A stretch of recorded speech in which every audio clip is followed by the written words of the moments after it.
Astaghfirullah. Bismillahirrahmanirrahim. Assalamualaikum warahmatullahi wabarakatuh. Alhamdulillah wassalatu wassalamu ala Rasulillah wa ala alihi wa sahbihi wa mawalah wa la hawla wa la quwata illa billahi wa ba'du. Kita lanjutkan kajian kita, masih membahas perjalanan hidup manusia dari dunia sampai akhirat. Tadi kita sudah singgung bahwa dunia ini ada waktunya. Ada saat-saat di mana Allah Subhanahu wa taala akan menghancurkan alam semesta. Tapi Allah Maha Adil, tidak memberikan sekonyong-konyong kiamat itu kepada manusia. Tapi Allah beri tanda-tandanya dulu untuk diberikan kesempatan kepada manusia untuk bertobat. Ada tanda-tanda kiamat kecil, dan tanda-tanda kiamat kecil ini hampir 90% lebih setiap hari terjadi. Tetapi berlalunya tanda-tanda kiamat kecil ini, masih ada kesempatan kita bertobat. Tapi kalau sudah masuk kepada tanda-tanda kiamat besar, ada satu tanda kiamat besar di mana tobat manusia ditolak. Kapan itu? Ketika matahari terbit dari arah barat. Tetapi kiamat itu ada dua jenis. Satu kiamat yang pasti, dan itu harus lebih kita yakini. Apa itu? Al-maut, kematian. Kata Nabi SAW, "Idza mata ahadukum qamat qiyamatuhu." Kalau mati salah seorang di antara kalian, berarti tegak kiamat kepadanya. Ini yang sudah jelas. Kematian itu sudah jelas. Kenapa? Karena Nabi SAW membatasi umur manusia itu antara 60 sampai 70 tahun saja. Jadi kita sudah kira-kira. Kata Nabi SAW, "A'maru ummati bainas sittina wa sab'in." Usia umatku berkisar 60 sampai 70 tahun saja. Sedikit yang lewat dari situ. Sehingga kalau bapak-bapak sekarang sudah usia 50, 60, hati-hati itu. Kan Rasul membatasi umur manusia antara 60 sampai 70 tahun saja. Umumnya usia di bawah 70 itu sudah meninggal, dan kita menyaksikan setiap hari ada orang meninggal. Jadi kalau orang mengingkari kematian itu bodoh, karena hari-hari kita melihat ada orang mati. Itu yang sudah jelas. Adapun kiamat besar, secara keyakinan jelas, tapi kapan terjadinya kita tidak tahu. Beda dengan kematian kita, kan sudah jelas usianya antara 60 sampai 70 tahun, walaupun lewat sedikit, bahkan sedikit sekali bisa dihitung dengan jari. Kalau ada orang yang usia 100 tahun tuh, paling tinggi 120, 130 itu udah mati, tidak sampai 200. Tapi kalau kiamat besar kan tidak bisa diprediksi. Oh, dulu yang memprediksi bahwa umat manusia itu umurnya 1500 tahun. Sekarang sudah 1444. Ntar lagi lah kiamat. Gak bisa kita prediksi seperti itu. Karena Nabi SAW pernah ditanya oleh Jibril tentang kapan kiamat. Dan Jibril mengatakan, "Mal mas'ulu anha bi'a'lama minas sa'il." Tidaklah orang yang ditanya lebih paham daripada orang yang bertanya. Maknanya saya dan kau Jibril tidak tahu kapan kiamat, tapi kita harus yakin kiamat itu pasti datang. Lah di antara tanda-tanda kiamat ada namanya tanda-tanda kiamat kecil. Tanda-tanda kiamat kecil ini terbagi menjadi 4. Ada tanda-tanda kiamat kecil itu sudah terjadi di zaman Rasul dan tidak akan pernah terulang. Yang kedua, tanda-tanda kiamat kecil dari zaman Rasul sampai hari ini terus terulang. Yang ketiga, ada tanda-tanda kiamat kecil ini belum terjadi dan akan terjadi. Dan yang keempat, tanda-tanda kiamat kecil berada di sela-sela tanda-tanda kiamat besar. Yang pertama, tanda-tanda kiamat kecil yang sudah berlalu dan tidak akan terulang. Dan itu di zaman Nabi. Pertama, diutusnya Nabi. Diutusnya Nabi itu tanda kiamat kecil. Kata Rasul, ana was-sa'atu kahataini. Aku dan kiamat ini seperti ini. Kemudian beliau mengisyaratkan telunjuk dan jari tengah seperti ini, saking dekatnya. Diutusnya Rasul itu dah tanda kiamat. Kenapa? Karena tidak ada lagi Nabi setelah Rasulullah. Berarti dia Nabi terakhir, umatnya pun umat terakhir. Kalau sudah tidak ada Nabi, tidak ada umat lagi, kemana bumi ini? Hancur. Bukankah bumi ini untuk manusia? Kalau tidak ada manusia itu apa? Kiamatlah kan itu. Termasuk kematian Nabi juga tanda-tanda kiamat. Ataupun bulan terbelah dua. Itu sudah berlalu di zaman Rasul dan tidak akan terulang. Kemudian juga wafatnya para sahabat, itu tanda-tanda kiamat juga dan tidak akan terulang karena tidak ada lagi sahabat. Kalaupun kita mimpi berjumpa dengan Nabi, apa dikatakan sahabat? Enggak. Bukan dikatakan sahabat. Karena sekarang ini banyak orang ngaku mimpi Nabi, melihat Nabi dari belakang. Berarti tidak tahu seperti apa mukanya. Dengan setan pakai jubah kan itu. Tidak tahu. Kemudian tanda-tanda setelah Nabi SAW seperti terbebaskan Baitul Maqdis. Dan itu pernah terjadi dua kali kan. Pertama di zaman Umar bin Khattab, yang kedua di zaman Salahuddin Al-Ayyubi. Dan itu sudah tidak terulang lagi sampai hari ini. Dan nanti di akhir zaman baru akan terulang, dikuasai Al-Mahdi, Muhammad bin Abdullah Al-Mahdi Al-Muntadhar. Kemudian istifadatul mal, harta melimpah, dan ini pernah terjadi di zaman Utsman. Sampai orang nolak-nolak sedekah. Kalau sekarang nolak-nolak orang kaya sedekah. Kalau dulu orang miskin yang nolak-nolak karena sudah kaya semua. Kemudian juga terjadinya perang dua kubu kaum muslimin, antara kubu Ali dan Muawiyah, yang disebut dengan perang Siffin. Disusul dengan perang Jamal, disusul dengan perang Nahrawan, dan perang-perang begitu. Kemudian munculnya Khawarij. Kemudian munculnya air dari negeri Hijaz, dan ini pernah terjadi pada tahun 654 Hijriah. Madinah pernah gempa, keluar api dulu ya, di zaman atau di tahun 654 Hijriah yang silam. Dan ini tanda-tanda kiamat yang disabdakan Nabi. Kemudian perang melawan At-Turuk. Turuk itu bukan Turki, tentara Mongol. Dan itu pernah terjadi di zaman Daulah Umayyah, melawan orang-orang Mongol.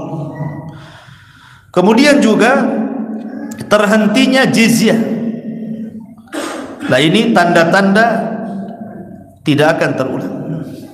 Kalaupun nanti terulang, nanti di akhir zaman ya. Kemudian yang kedua, tanda-tanda yang terus terulang dari dulu, sekarang, dan akan datang. Akan terus terulang di tanda-tanda kiamat kecil ini. Di antaranya wiladatul amati rabbataha, calon rumah besar. Tapi ini tanda-tanda kiamat kecil. Tiga orang di mana fitnah ini seperti qitaul lailil mudlim, seperti ada orang yang paginya beriman, malamnya kufur, malamnya beriman, paginya kufur. Orang menjual agama murah gara-gara pernikahan, murtad. Gara-gara agama itu barang jualan ya.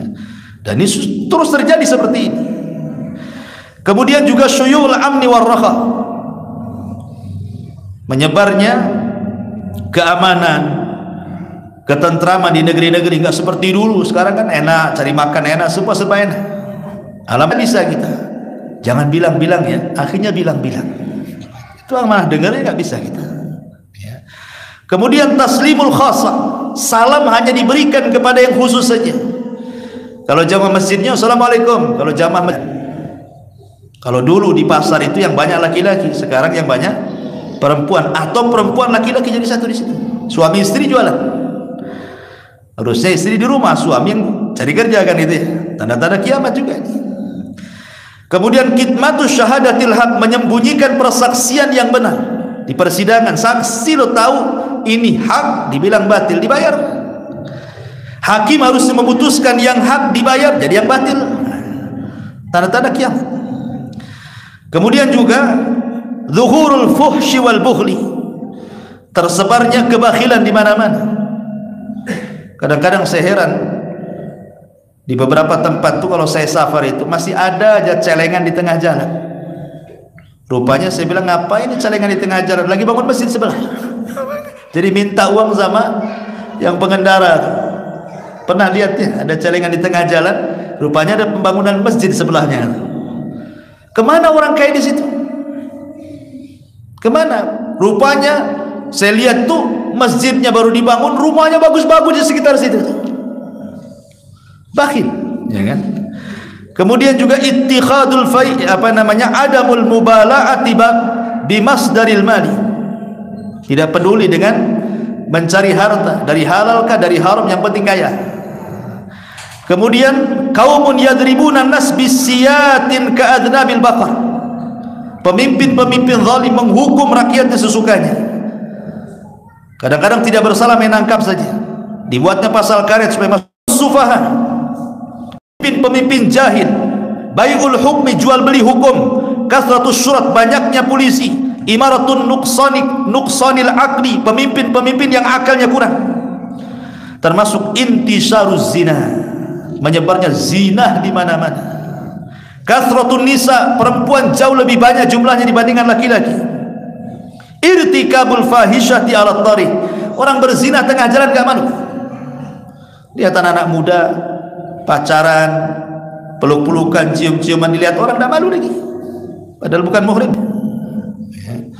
Ini namanya sudah tanda-tanda ittiba' sunal umamil madiyah, mengikuti tata cara umat dulu, mulai dari penampilan, pakaian, bahasa, tingkah laku. Subhanallah. Sekarang lihat anak-anak muda itu kalau suruh pakai gamis, pakai pakaian-pakaian syar'i, tak mau. Maunya pakaian-pakaian barat kan itu. Badan dipenuhi tato nggak jelas. Ya. Kemudian audatul Islam ghariba, kembalinya Islam menjadi asing. Orang menjalankan sunnah dibilang sesat. Orang sesat pula mengaku di atas sunnah. Macam-macam. Orang menegakkan tauhid dibilang syirik. Orang yang syirik pula kami di atas tauhid. Asing Islam ini. Nah, ini juga diantara dan banyak lagi. Saya tidak sebutkan, nanti habis waktunya. Kemudian yang ketiga, alamat belum terjadi dan akan terjadi dan pasti terjadi. Seperti kembalinya Jazirah Arab menjadi subur. Sedang Jabali min Zahab belum terjadi ini. Nanti sungai Efrat akan mengering dan akan tampak gunung emas. Semua rebutan emas. Tidak ada yang selamat kecuali satu orang. Di mana 3 khalifah akan berperang memperebutkan gunung emas itu, semua mati, yang selamat satu orang. Belum terjadi kan? Kemudian juga khasfun wa qadfun wa maskhun, terjadi gempa yang menghancurkan negara-negara. Nah, sekarang lihat gempa di Turki, mungkin lah kan, luar biasa gitu. Di negeri kita aja tengok, ya kan, tsunami lagi. Qadfun, hujan batu belum terjadi, hujan es adalah kan itu, hujan batu belum lah. Kemudian maskhun, manusia dirubah menjadi binatang. Seperti di zaman Bani Israel dulu, orang-orang yang mencari ikan dari Sabtu dirubah jadi monyet, 3 hari mati, dan akan terulang nanti. Apa yang dimaksud dirubah? Wataknya binatang atau orangnya jadi binatang? 2 kemungkinan. Kemudian fitnatul ahlas, Sarah dan Duhaimah. Kemudian muncul seorang laki-laki dari Qahtan. Kemudian muncul seorang laki-laki namanya Jahjah, dan begitu seterusnya. Ini belum terjadi dan akan terjadi dan pasti terjadi. Ya. Kemudian munculnya Imam Mahdi, belum terjadi. Walaupun di Medan kemarin ada orang juga ngaku Imam Mahdi. Bukan Imam Mahdi. Imam Mahdi itu dibaiat di Mekah, kenapa jadi ke Medan? Nggak nyambung, ya kan? Kemudian Khasful Baida, terjadinya gempa ketika pasukan Syam tidak terima pembaiatan Imam Mahdi. Mereka mau nyerang ke Imam Mahdi ke Mekah. Sampai di antara Mekah dan Madinah ada tempat namanya Baido, terjadi gempa, masuk semua ke tanah. Belum terjadi, karena itu terjadi setelah pembaiatan Imam Mahdi. Kemudian Hudna, terjadi Hudna itu di mana kaum muslimin bekerja sama dengan orang-orang Nasrani, kemudian berperang melawan musuh-musuh entah siapa, pokoknya di luar daripada Islam dan Nasrani. Karena ini bergabung, Islam dan Nasrani ini bergabung memerangi musuh-musuh di luar itu dan menang. Tapi orang Nasrani berkhianat dan mengatakan ghalabas salib, kami yang menang. Maka orang Islam mengatakan balillah ghalab, Allah yang memenangkan, bukan engkau. Dibunuhnya Nasrani. Akhirnya terjadi pengkhianatan, terjadilah perang disebut dengan Malhamatul Kubra atau disebut dengan Armageddon. Orang Yahudi biasanya mengatakan begitu. Kita Al-Malhamatul Kubra. Kemudian Fathul Konstantinia, pembebasan Konstantinopel, dan begitu seterusnya. Ini belum terjadi. Tapi ada alamat-alamat kecil itu, dia itu di tengah-tengah alamat besar. Alamat kecil tapi berada di sela-sela tanda-tanda alamat besar. Seperti contohnya diangkatnya mushaf dalam satu malam. Ketika nengok ada mushaf, nggak ada tulisannya, hilang. Kemudian kalau dia hafal Quran, hilang semua hafalan di dadanya, sehingga tidak ada lagi mushaf, tidak tulisan, tidak hafalan. Dan itu di sela-sela tanda-tanda kiamat besar. Kemudian tarbul haji, haji tidak ada lagi, haji ditinggalkan. Dan itu setelah Isa bin Maryam meninggal. Ketika haji sudah tidak ada lagi yang melaksanakan, datang seorang laki-laki namanya Dzu Suwaikotaini, karena dia pincang jalannya dari Habasyah. Dulu sama-sama dari Habasyah tuh. Abroha dari Habasyah juga kan, Ethiopia. Nyerang Ka'bah nggak jadi karena diserang Ababil.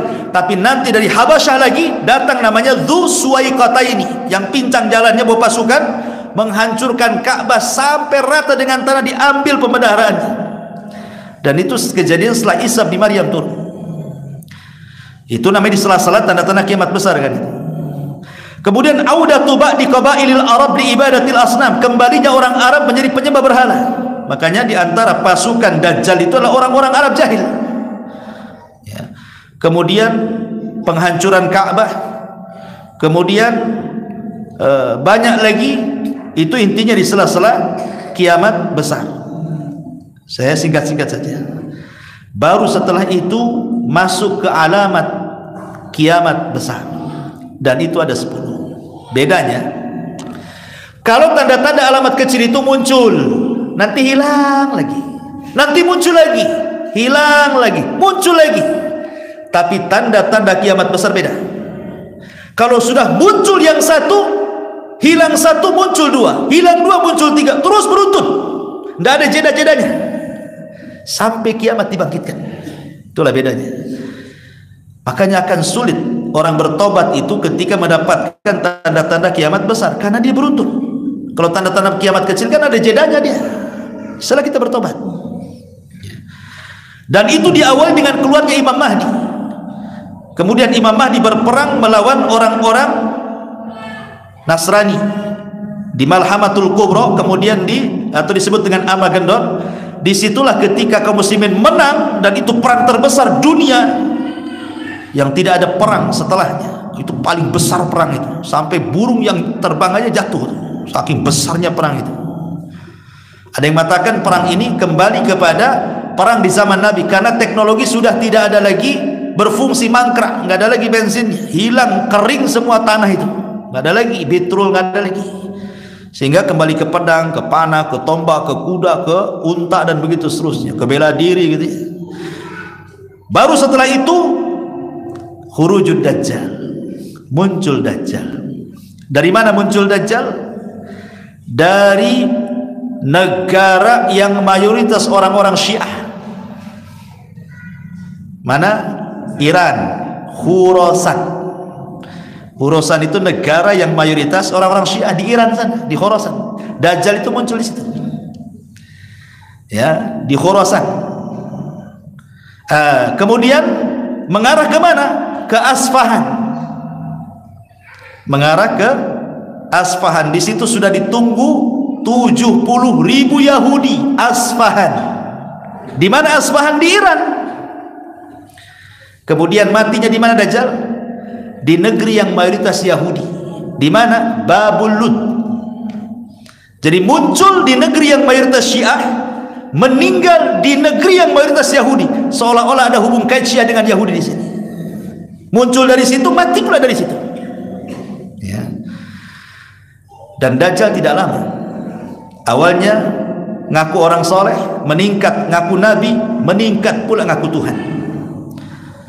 40 malam, 40 hari 40 malam Dajjal ini memfitnah manusia. Satu harinya sama dengan 1 tahun, hari kedua sama dengan 1 bulan, hari ketiga sama dengan 1 pekan, hari keempat dan seterusnya sampai 40 hari berikutnya sama normal.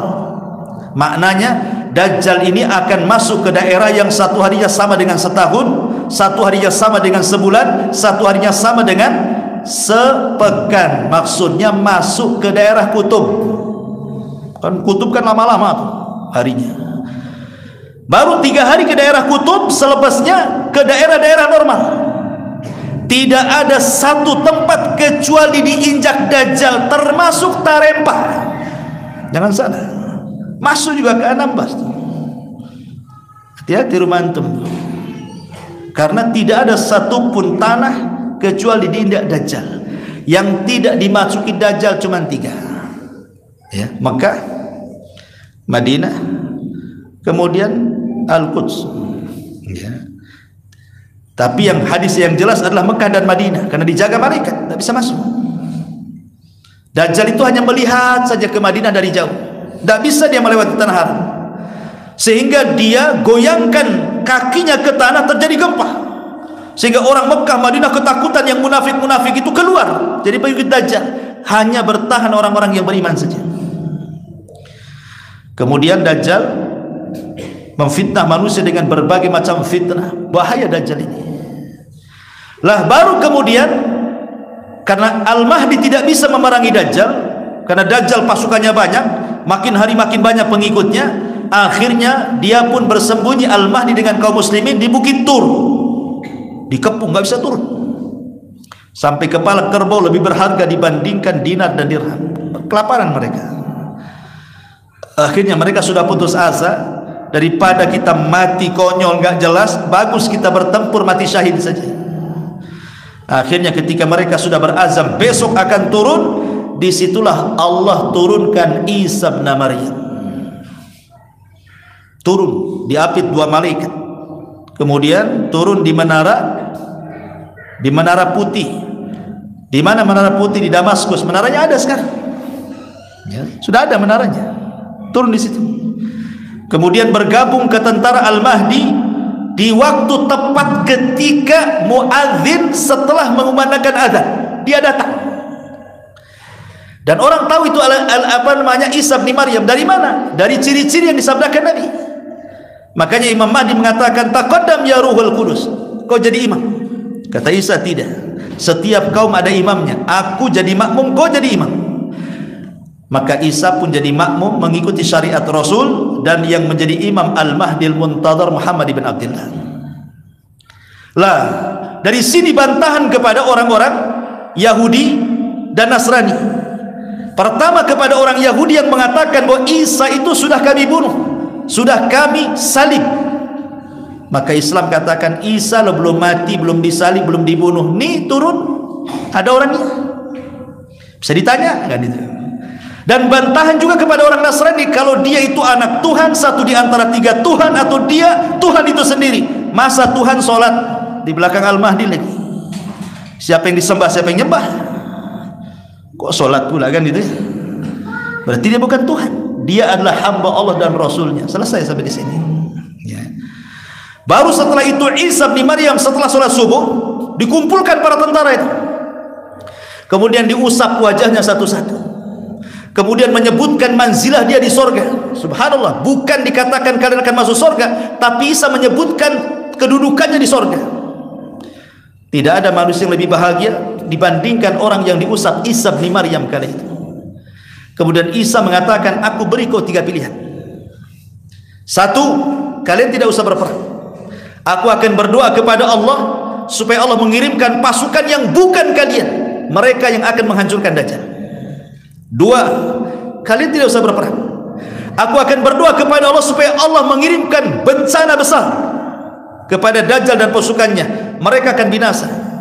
Atau yang ketiga, kita perang, aku pimpin kalian, tapi aku berdoa kepada Allah agar orang-orang Yahudi dan pasukan Dajjal tidak bisa mengayunkan pedang, kalian tinggal tebas saja.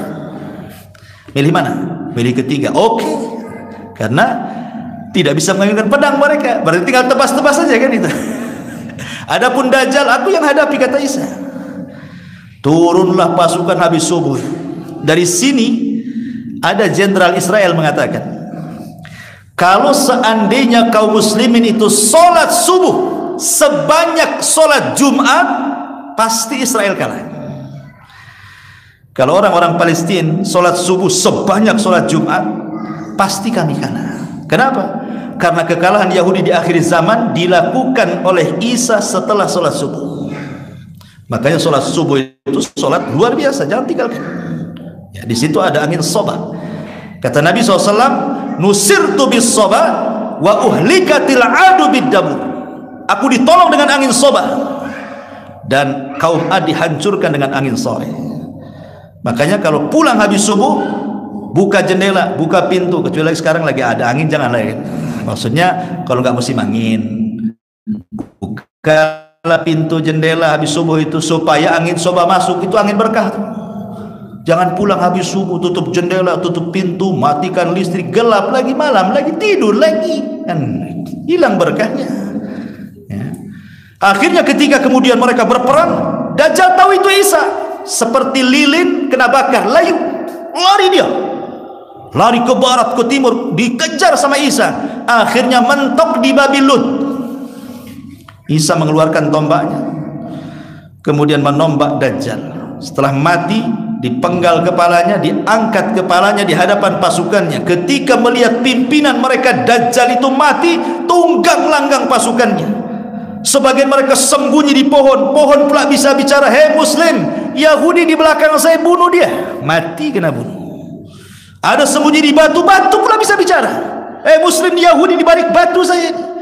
Semua bisa bicara, sehingga tidak ada tempat bersembunyi orang Yahudi kecuali satu pohon yang melindungi orang Yahudi, yang disebut dengan pohon Gharqad.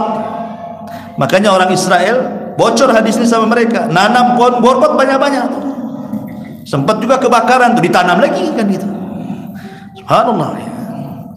Ma'asyiral muslimin yang dimuliakan Allah Azza wa Jalla. Setelah Dajjal mati, kemudian Isa pun menawan orang-orang Yahudi dan Nasrani. Disitulah Isa memaksa mereka masuk Islam atau mati, nggak ada jizyah lagi.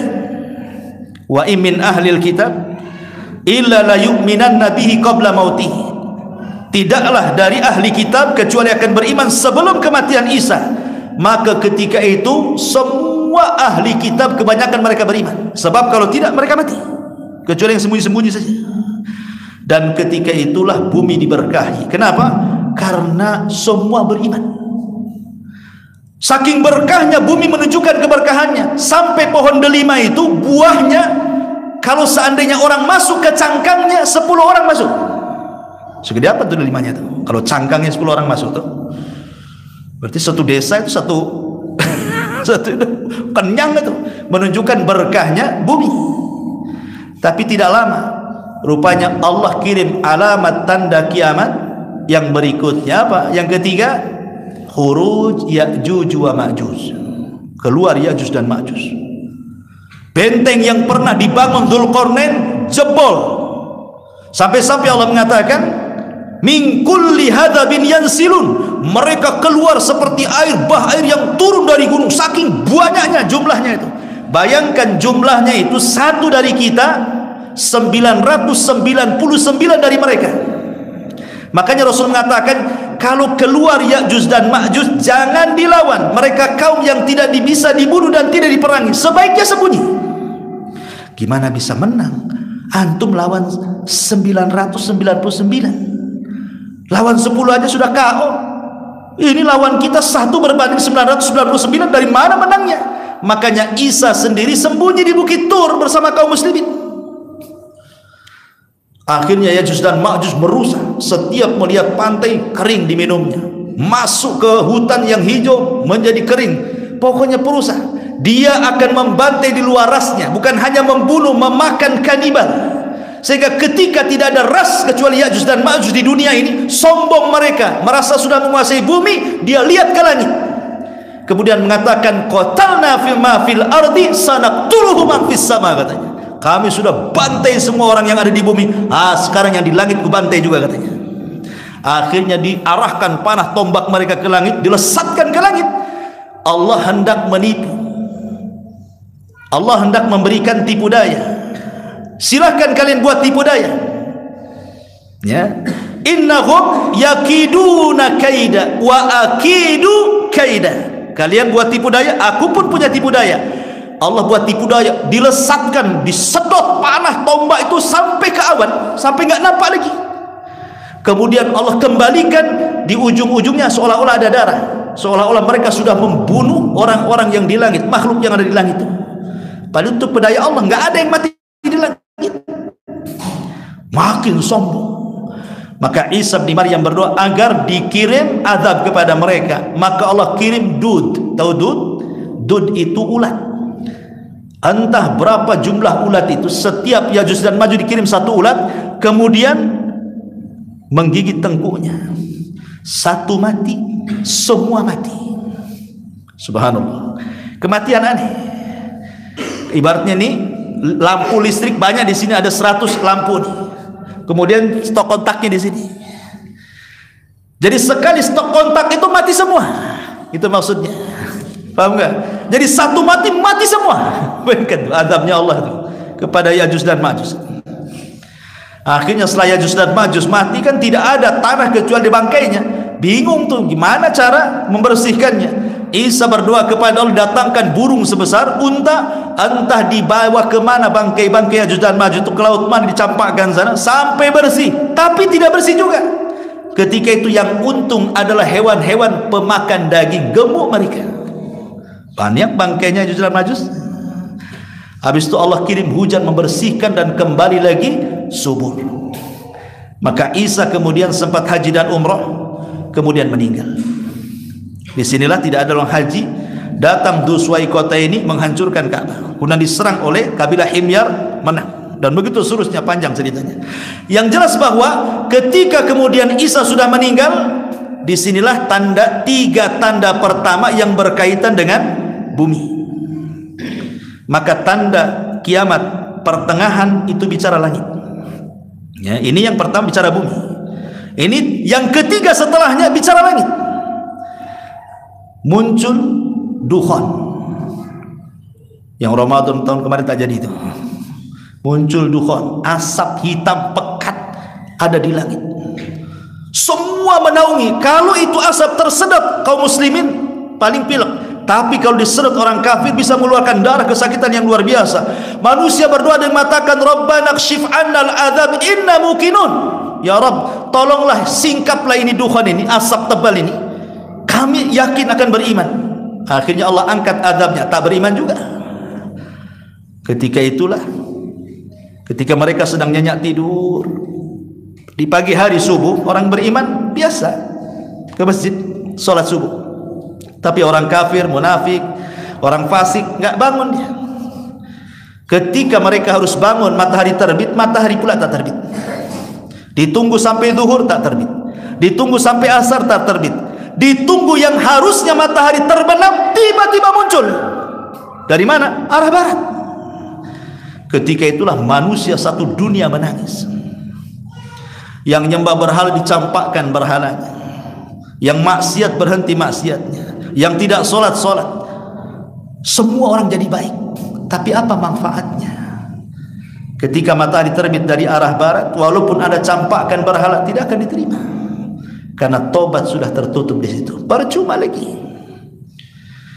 Baru setelah itu 3 hari berturut-turut matahari terbit dari arah barat. Selepas itu sudah nggak ada lagi, normal kembali. Datang binatang yang disebut dengan dabatun minal ard. Tugasnya menstempel. Dia tidak merusak, dia tidak membunuh, dia tidak memfitnah agama. Tugasnya hanya stempel saja. Kalau ada orang kafir, dijedatnya di stempel, gosong. Ya. Kalau orang mukmin juga distempel, bercahaya wajahnya. Sehingga ketika itu nampak mana mukmin mana kafir, karena setiap wajahnya ada stempelnya. Dan ketika itu nama-nama manusia hilang, orang sudah tidak dipanggil nama, tapi dipanggil ya mukmin ya kafir. Mau pergi kemana Fir? Mau ke pasar Min. Itu aja, nggak tersinggung, nggak ada yang tersinggung. Tapi orang sekarang, orang kafir kita katakan kafir, yang tersinggung bukan orang kafir, orang yang mukmin yang tersinggung. Janganlah dibilang kafir, bilanglah saudara seagama, apa non muslim bahasa gitu ya.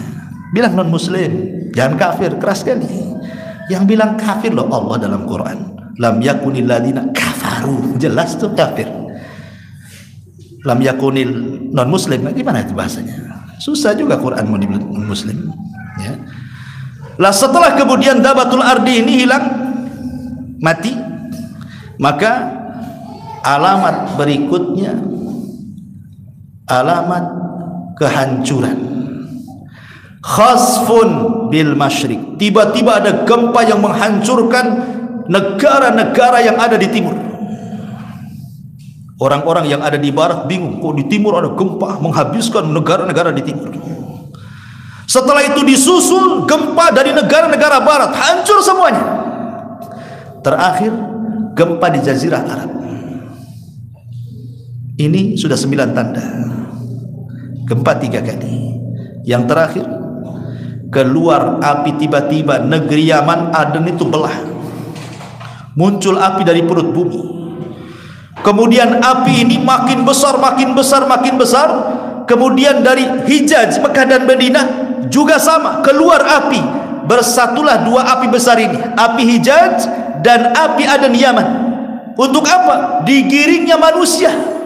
Kemana aja ini api ini berjalan. Dia tidak ditugaskan membakar manusia, tapi setiap benda yang dikenanya terbakar. Tapi kalau manusia tidak. Kalau manusia pamannya malam istirahat, maka apinya juga diam. Nanti kalau sudah siang apinya berjalan lagi. Ya nggak mungkin kita dekati api, pasti kita akan pergi, terus didorong sampai akhirnya manusia berkumpul di satu tempat namanya Syam. Syam itulah Ardul Mahsyar, tempat berkumpul terakhir manusia. Namun sebelum terjadi kiamat, Allah kirim angin yang sangat sejuk sepoi-sepoi, kemudian menerpa setiap ketiak orang yang memiliki iman sebiji dzarah, maka akan mati. Ketika tidak ada lagi orang yang beriman dan yang hidup adalah seburuk-buruk orang manusia, maka Rasul mengatakan la taqumus sa'ah illa ala syiraril khalqi. Tidak akan tegak hari kiamat kecuali akan menghancurkan seburuk-buruk manusia. Dari sini kita tahu kiamat itu hanya dirasakan orang kafir. Orang yang beriman tidak akan terkena kiamat karena sudah mati duluan. Hanya orang kafir yang akan merasakan tiupan sangkakala Israfil. Rasul pernah suatu ketika tidak enak tidur, tidak enak makan, tidak ada minum, termenung, melamun, sedih. Sahabat bertanya, ada apa wahai Rasul? Maka Rasul mengatakan, kaifa un'am wa qad iltaqama sahibu qarnin qarna. Gimana aku bisa tenang hidup, bisa bahagia hidup? Aku sudah melihat Israfil meletakkan moncong sangkakalanya, tinggal tiup saja menunggu izin Allah Azza wa Jalla.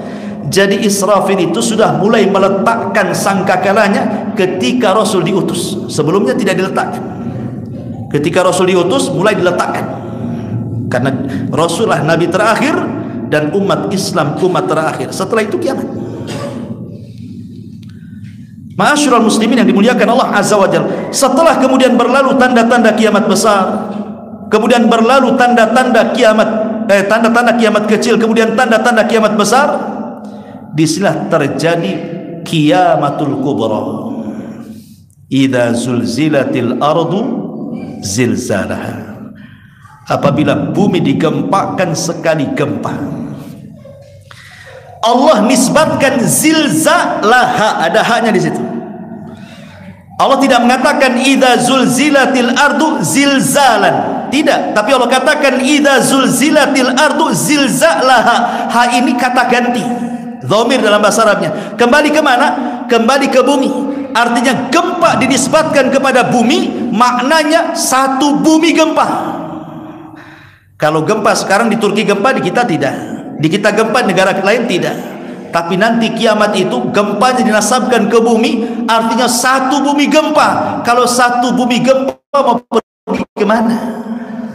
Mau menyelamatkan kemana? Gempa semua, hancur semua. Idza zulzilatil ardu zilzalaha. Dan Allah mengatakan al-qari'atu mal qari'ah. Antum tahu qari'ah itu artinya suara yang menghancurkan gendang-gendang telinga. Al-qari'ah itu suara yang keluar dari moncong Israfil, itu disebut qari'ah namanya. Qara'. Ini suara menimpa apapun menghancurkannya. Ini suara yang keluar dari moncong Israfil ini, qari'ah itu, menimpa apapun menghancurkannya. Ketika suara ini menimpa manusia, tidak ada manusia yang hidup, semua mati. Dan yang pertama mati adalah orang yang sedang memperbaiki kolam untuk tempat minum untanya. Itu yang pertama dengar mati. Habis itu seorang wanita yang di jalan, kemudian merambat kemana-mana, mati semua. Jin mati, malaikat mati. Ketika itulah Allah hancurkan sehancur-hancurnya. Langit digulung, bumi dihancurkan, bintang dijatuh-jatuhkan, air laut diluapkan. Apalagi di dunia ini sudah hancur kayak gini. Berapa lama? 40. Abu Hurairah tidak menyebutkan 40 hari, 40 bulan, 40 tahun. Pokoknya jarak tiupan yang pertama ke tiupan yang kedua 40, kata Abu Hurairah. Abu Hurairah 40 tahun, kata Abu Hurairah, fa'abaitu, aku enggan menjawabnya. 40 bulan Abu Hurairah, fa'abaitu, aku enggan menjawabnya. 40 hari wahai Abu Hurairah, fa'abaitu, aku enggan menjawabnya. Pokoknya 40, bisa 40 hari, bisa 40 bulan, bisa 40 tahun. Itulah hari di mana dunia, alam semesta dihancur-hancurkan Allah. Hancur lebur. Langitnya, buminya, alam semestanya, semua hancur. Kecuali makhluk-makhluk yang dikecualikan tidak hancur. Seperti apa? Ruh. Ruh tidak akan hancur. Ruh, kalau dia seorang mukmin diletakkan di Iliyin. Kalau ruhnya orang kafir diletakkan di Sijin. Kemudian yang kedua, tulang ekor manusia tidak akan hancur. Walaupun tidak bisa dilihat kecuali oleh alat pembesar atau alat-alat khusus, tapi tulang ekor manusia tidak akan hancur. Karena manusia akan dibangkitkan dari tulang ekornya. Walaupun kecil tidak bisa dilihat, tidak akan hancur. Ya, termasuk sorga tidak akan hancur. Dan ada makhluk-makhluk yang Allah tidak hancurkan saat terjadi kiamat selama 40 itu. Ketika manusia mati, jin mati, malaikat mati, maka Allah memanggil malakul maut dan mengatakan, man baki? Ada yang masih hidup? Kata malaikat maut, ada. Jibril, Mikail, Israfil. Kalau gitu cabut nyawa 3 malaikat itu. Karena ini pemimpin malaikat. Pemimpin malaikat itu 4. Jibril ketuanya, kemudian Mikail, Israfil, malakul maut. Ini pemimpin malaikat. Ini yang masih hidup. Ketika Allah bertanya kepada malaikat maut, man baki, siapa yang tersisa? Jibril, Mikail, Israfil. Cabut nyawa mereka. Akhirnya dicabut semuanya. Kemudian datang lagi menghadap Allah, man baki, siapa yang tersisa? Kata malakul maut, tidak ada illa abdukal fakir, kecuali hambamu yang fakir ini. Kalau gitu mati kau, katanya. Mati juga dia, nggak ada yang hidup. Manusia mati, jin mati, malaikat mati. Disitulah Allah subhanahu wa ta'ala berfirman, limanil mulkul yaum, limanil mulkul yaum, milik siapa dunia ini, milik siapa alam semesta ini? Tidak ada yang jawab. Siapa yang jawab? Malaikat mati, jin mati, manusia mati. Akhirnya Allah jawab sendiri, lillahil wahidil qahar, alam semesta ini milik yang satu yang maha perkasa dan maha kuasa, maliki yaumiddin. Itulah makna daripada surah Al-Fatihah itu, maliki yaumiddin, raja di hari kebangkitan. Maliki yaumiddin, limanil mulkul yaum, milik siapa kerajaan ini?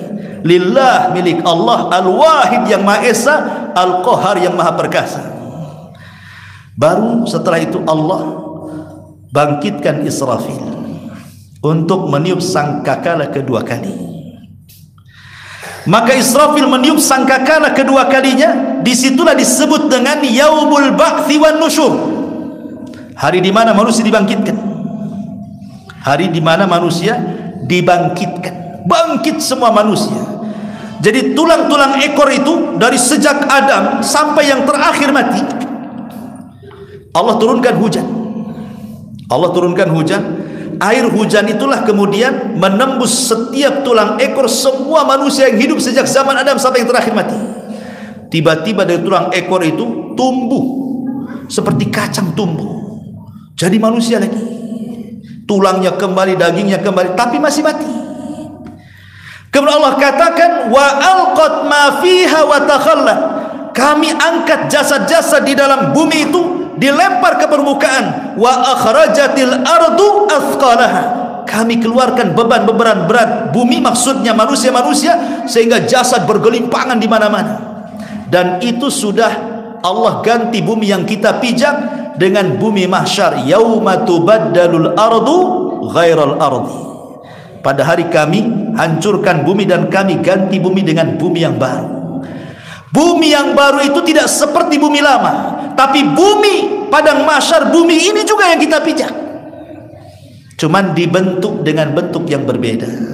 Kalau sekarang bumi yang kita pijak itu ada yang meninggi, ada yang merendah, ada bukit, ada gunung, ada lembah. Nanti ketika Allah hancurkan sehancur-hancurkan bumi ini, kemudian Allah hamparkan, Allah hempaskan sehingga rata, sudah tidak ada lagi bukit, tidak ada lagi gunung, tidak ada lagi lembah, semua rata dan warnanya putih tepung, seolah-olah tidak pernah ada orang berbuat dosa lagi di situ. Dan tidak ada maklam, tidak ada tanda. Tidak ada tanda mana desa, mana kecamatan, mana kelurahan, mana kabupaten, nggak ada lagi.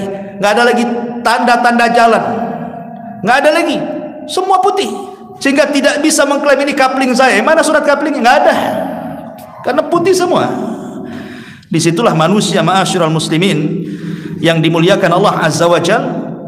Allah katakan di dalam Al-Quran, wa idzan nufusu zuwizat. Apabila ruh-ruh dilesatkan dari tempat-tempatnya, iliyin, semua ruh keluar. Dari sijin semua ruh keluar, kemudian masuk ke jasadnya masing-masing tanpa tertukar. Nggak ada, kamu salah badan, enggak. Ya badannya di situ, ruhnya di situ.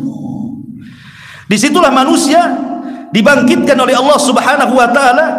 Yuhsyarun nas yaumal qiyamah khufatan uratan ghurlan buhman. Dibangkitkan telanjang, tidak pakai pakaian, tidak pakai sandal, kembali tidak dikhitan, dan tidak membawa harta satupun di badan. Lalu apa yang disombongkan? Semua sama. Mau presiden bangkit, menteri bangkit, tukang ojek bangkit, sama. Telanjang, nggak pakai sandal, kembali tidak dikhitan, tidak bawa harta di badan. Itulah yang disebut dengan hari kebangkitan.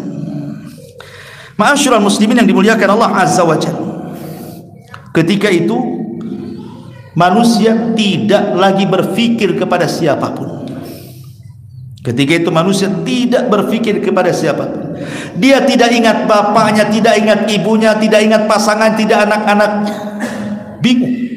Yauma yafirrul mar'u min akhi wa ummihi wa abi wa sahibatihi wa banihi likulli imri'in minhum yauma idzin sya'nun yughni. Orang lari dari saudaranya, lari dari pasangannya, lari dari ibu bapaknya, lari dari anaknya. Orang sibuk masing-masing. Aisyah ummul mukminin radhiyallahu anha bertanya kepada Rasul, "Rasul, kalau kami para wanita telanjang, bagaimana aurat kami?" Saking malunya Aisyah radhiyallahu anha ngomong itu. Lalu enak kali laki-laki memandang aurat kami kelak pada hari kebangkitan. Kata Rasul, "Ya Aisyah, sesungguhnya Hari itu hari yang sangat besar. Orang tidak mungkin mikir orang lain. Ketika itulah Allah contohkan dengan dua binatang. Pertama Allah contohkan dengan laron. Tahu laron? Laron itu kalau ada lampu datang berkerumun dia di situ. Itu laron namanya. Allah mengatakan al-qari'atu mal qari'ah wa ma adraka mal qari'ah yauma yakunu nas kal farash. Farash itu laron yang berhamburan, mabsus. Lihat terbangnya laron. Gimana coba lihat. Laron kalau terbang itu aturan enggak? Enggak ada aturan. Ditabraknya kawan sendiri, jatuh semua sayapnya, besok dia pula jatuh juga. Enggak ada laron itu tahu lalu lintas tuh. Tabrak-tabrak aja dia. Enggak tahu dia. Kemudian yang kedua, kal jaradil muntashir, seperti belalang yang terbang. Apa maksudnya? Kenapa Allah mengistilahkan dengan dua binatang ini saat kebangkitan manusia? Saat manusia pertama bangkit, Allah istilahkan dengan laron. Karena orang itu bingung, yang dari timur ke barat, yang dari barat ke timur, utara ke selatan, bingung, lari semua ke sana kemari, nggak ingat siapapun. Seperti laron, nggak jelas, lari sana lari sini. Kecuali orang-orang yang beriman, mereka akan diam di tempat, dibangkitkan di situ.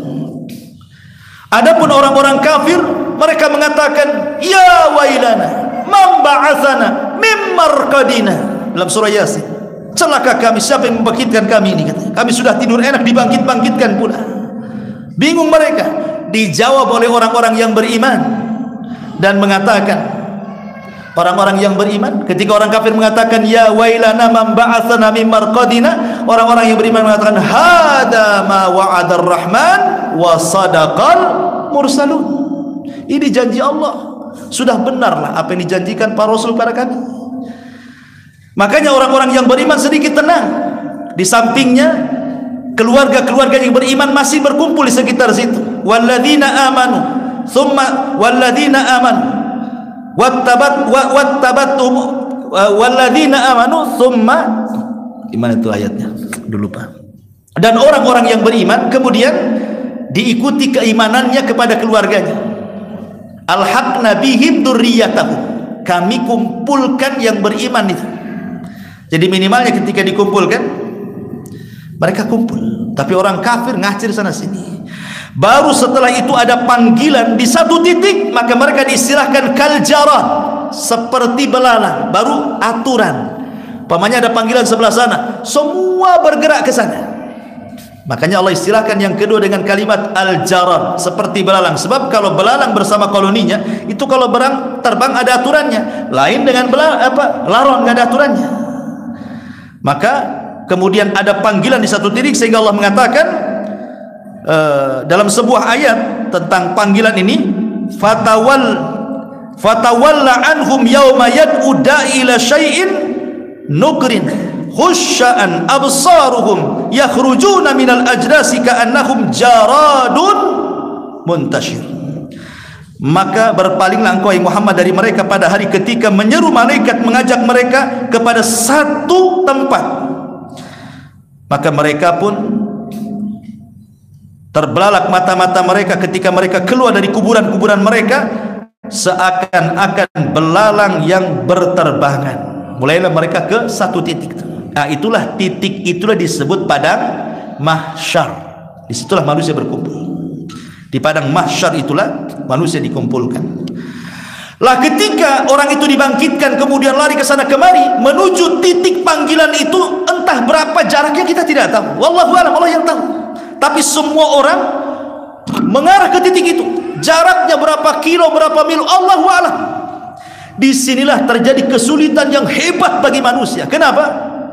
Karena ada yang senang ketika dia mendatangi panggilan itu, dia pakai kendaraan. Orang-orang yang suka berkorban di dunia kan, maka boleh jadi mungkin korbannya itu jadi tunggangan dia untuk menuju ke satu titik itu. Tapi ada juga yang berangkat, subhanallah, dengan jalan kaki. Yang lebih parah lagi, berjalan dengan kepalanya yang berjalan, kakinya di atas untuk mendapatkan panggilan itu. Coba Anda bayangkan, berjalan pakai kepala itu bagaimana caranya? Sampai dalam sebuah hadis itu dijelaskan, ya Rasulullah, kaifa yusyarul kafiru ala wajhihi yaumal qiyamah, wahai Rasul, bagaimana orang kafir dikumpulkan dengan berjalan di atas wajah mereka pada hari kiamat? Macam mana orang bisa berjalan dengan wajah? Qala, maka Rasul mengatakan, alaysa alladhi amshahu ala rijlaihi fid dunya qadiran ala an yamshiyahu ala wajhi yaumal qiyamah. Maka Rasul menjawab, bukankah yang membuatnya berjalan dengan kedua kaki di dunia, Allah mampu membuat manusia berjalan dengan kedua kaki, maka Allah lebih mampu lagi membuat dia berjalan dengan wajahnya. Dia berjalan dengan wajahnya ke satu titik yang entah berantah jauhnya itu. Cukup sampai di sini? Tidak. Ada juga yang kemudian terseok-seok jalannya dia, ya, terseok-seok itu, miring-miring jalannya. Itu yang poligami tak adil tuh, miring-miring dia jalan itu. Hati-hati. Ya, orang yang nggak adil poligami kan miring itu jalannya. Coba miring-miring itu gimana jalannya itu? Kapan sampainya tuh? Ya. Ada juga yang kemudian mukanya tuh nggak ada dagingnya, tulang semua. Itulah orang yang suka minta-minta. Ada juga kecil, badannya tiba-tiba seperti semut, sementara orang-orang segede luar biasa sehingga dia harus melangkah. Bayangkan, kita balapan dengan semut, satu langkah semut udah berapa langkah tuh? Jadi ada yang dibentuk seperti semut badannya, terseok-seok karena takut diinjak orang besar. Siapa mereka? Al-mutakabbirun, orang-orang yang sombong. Sebagaimana Nabi SAW mengatakan, nanti pada hari kiamat, yusyarul mutakabbiruna yaumal qiyamah amthala dzarrin.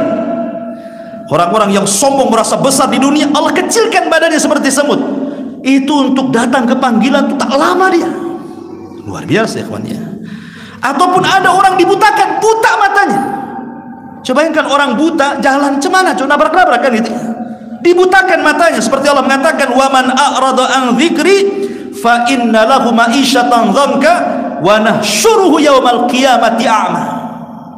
Orang-orang yang berpaling dari peringatanku, maka mereka akan disempitkan kehidupannya di dunia dan Allah butakan pada hari kiamat. Buta dia jalan tuh menuju ke panggilan itu. Subhanallah. Macam-macam orang itu berjalan ke panggilan itu dengan sulitnya. Ketika sampai di satu titik itulah, maka mereka harus berdiri lama di situ. Berapa? 50.000 tahun. 50.000 tahun berdiri. Tidak ada makanan, tidak ada minuman, tidak boleh duduk, tidak boleh baring, berdiri 50 tahun di situ. Apa semua 50 tahun? Tidak. Yang 50 tahun itu maksudnya orang kafir. Orang-orang yang beriman tergantung hisabnya. Kalau dia tanpa hisab dan adab, direct masuk surga lah ya. Kalau dia mungkin hisabnya mudah, ya tidak lama. Kalau hisabnya sulit, ya agak lama sedikit. Tapi bagi orang kafir munafik jelas 50.000 tahun di situ. Matahari didekatkan, keringat bercucuran, yang tenggelam sampai satu lutut, ada yang sampai pusar, yang tenggelam dengan semua badannya, tergantung amalannya. Ya. Maka disebutkan dalam hadis, tudna syamsu yaumal qiyamah. Pada hari kiamat matahari dekatkan, karena ketika terjadi kiamat besar itu, ikhwan, semua bintang jatuh. Yang tidak jatuh cuma dua, matahari dan bulan, gak akan jatuh. Allah mengatakan, wa jumi'asy syamsu wal qamar. Matahari dan bulan akan dijadikan satu. Padahal di hari-hari biasa mustahil matahari ketemu bulan, bulan ketemu matahari. Gimana caranya ketemu? Yang satu pergi, yang satu muncul. Tapi nanti kiamat, dua makhluk akan jadi satu, tidak jatuh. Itulah yang akan di atas kepala 1 mil. Bayangkan logika ya. Sekarang Allah letakkan matahari itu tepat di porosnya. Bergeser saja dari poros yang mendekat ke bumi, terbakar bumi. Menjauh sedikit saja dari bumi, beku bumi. Tapi Allah paskan tempatnya di situ, sehingga tidak terlalu mendekat, sehingga tidak terbakar, tidak pula menjauh sehingga kedinginan kemudian beku. Allah ala kulli syai'in qadir. Ini nikmat dari Allah. Nanti pada hari kiamat di atas kepala 1 mil, semana ceritanya tuh? Sebab kalau dia sampai duduk ataupun terbaring, tenggelam dengan keringatnya. Makanya posisi mereka tidak ada yang duduk, tidak ada yang berbaring, semua berdiri, karena Allah mengatakan yauma yaqumun nas li rabbil alamin. Pada hari itu manusia berdiri menghadap Rabb alamin.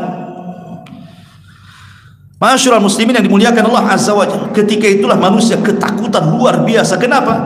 Karena mereka sudah berpikir bagaimana nanti hisab saya, bagaimana, ketakutan semua. Mau yang berimannya, apalagi orang kafirnya, semua menggigil ketakutan. Karena kita tidak tahu posisi kita di hadapan Allah. Masuk neraka ke masuk surga kita tidak tahu. Itu hari yang luar biasa di situ. Ma'asyiral muslimin yang dimuliakan Allah Azza wa Jalla, lah disitulah banyak peristiwa. Di antaranya apa? Setiap nabi diberikan telaga-telaga. Ya. Maka Nabi SAW telaganya besar sendiri dari semua nabinya. Di mana telaganya itu ciduknya sejumlah bintang yang ada di langit. Telaganya warna putih, lebih putih dibandingkan susu, lebih manis dibandingkan madu. Siapa yang minum satu teguk tidak akan haus selamanya. Rasul sudah menunggu di situ. Maka yang pertama minum adalah orang-orang Ansar, orang-orang Yaman. Kemudian para sahabat, kemudian terakhir sampai ada satu umat yang mengaku umat Rasul mau minum, dihalau malaikat. Rasul SAW itu maha penyayang. Jangan sampai ada umatnya tidak minum. Berteriak-teriak Rasul, ummati, ummati, ya Rabb, umatku tuh kenapa kau usir? Maka Allah mengatakan, ya Muhammad, innaka la tadri ma ahdatsu ba'daka innahum ghayyaru wa baddal. Muhammad, kau tidak tahu sepeninggalmu mereka merubah-rubah sunnahmu dan merubah-rubah petunjukmu. Biarkan mereka tak minum. Kenapa di sini diberi minum telaga? Karena manusia kepanasan, otomatis haus. Ya, kalau siapa yang minum dari telaga itu, maka dia tidak akan selamanya. Tapi tidak semua terkena matahari. Ada juga yang dapat naungan. Antara matahari dengan kepala itu ada naungan. Siapa mereka? Sab'atun yudhilluhumullahu fi dhillihi yawma la dhilla illa dhilluh. Ada 7 kelompok mendapatkan naungan arsy di hari yang tidak ada naungan kecuali naungan arsy Allah Subhanahu wa taala. Siapa mereka? Imam yang adil. Sebutkan itu kan. 7 orang itu. Orang yang bersedekah tangan kanan, tangan kiri tak tahu.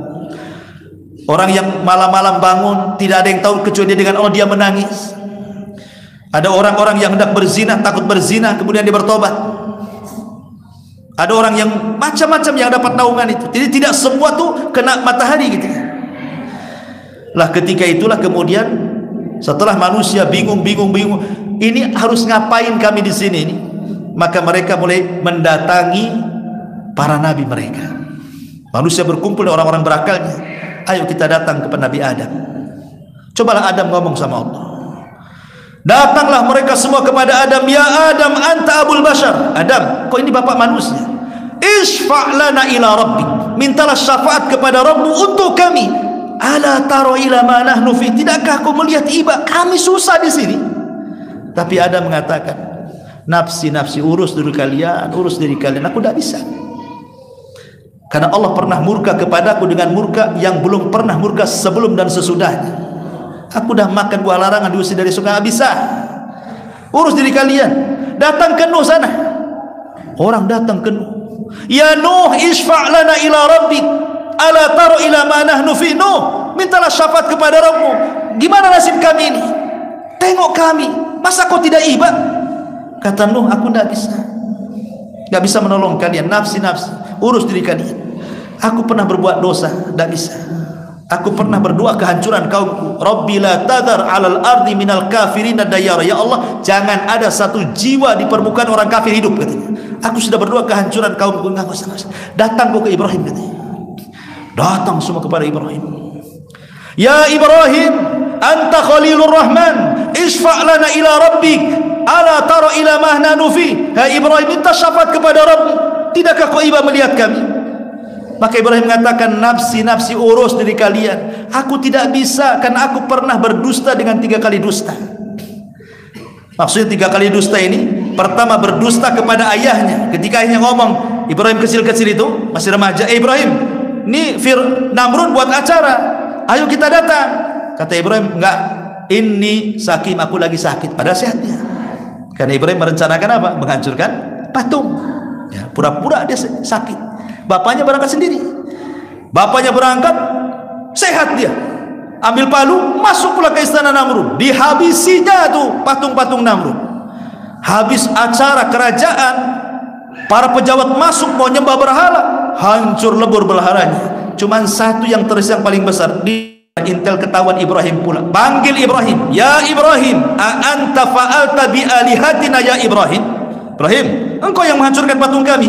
Tidak, bal fa'aluhu kabiruhum hada. Bal fa'alahu kabiruhum hada. Yang melakukan itu patung yang no gitu maksudnya. Ibrahim itu maksudnya pakai tauriah. Ya. Dia menunjuk patung dengan jempol, padahal Ibrahim ingin mengatakan ini loh jempol saya yang melakukannya, tapi ditunjukkan ke patung. Paham? Kenapa memandang jempol? Karena memegang sesuatu kalau tanpa jempol tidak akan kuat. Contoh di gagang palu, megang gini, mana kuat? Ya kan? Tapi kalau jempolnya gini, kuat. Jadi yang melakukan itu jempolnya sebenarnya, tapi disyaratkan ke patung, itu tauriah namanya. Itu dusta yang kedua. Dusta yang ketiga ketika ke Mesir dia.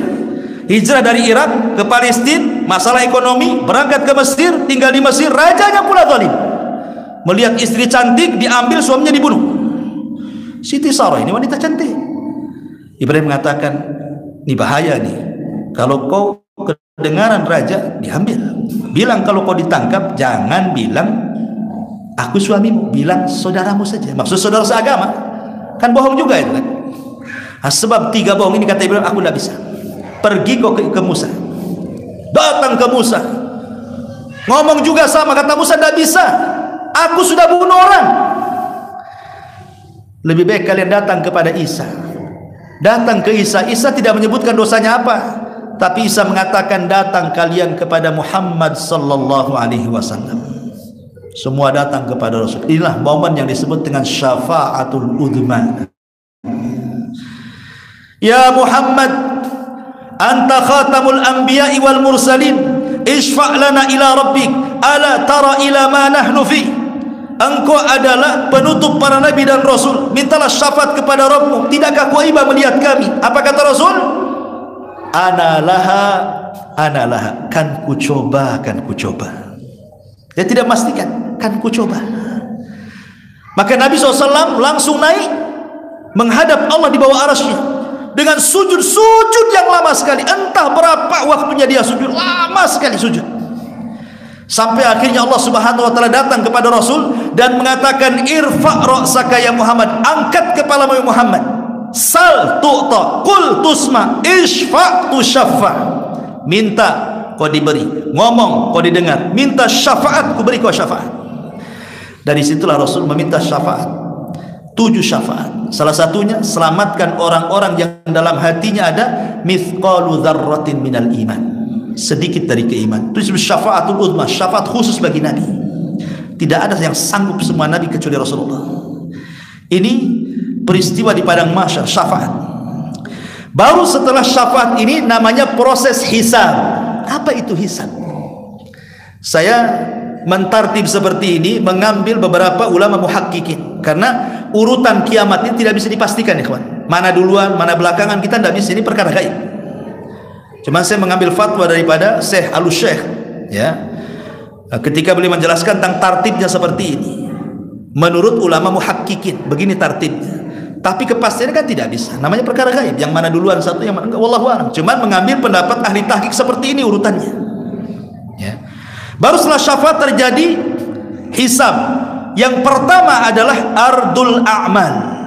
Ardul a'mal itu maksudnya amalan ditampakkan kepada manusia. Yauma idzin tu'raduna la takhfa minkum khafiyah. Pada hari itu akan ditampakkan amalan-amal mereka, tidak ada yang tersembunyi sedikit pun.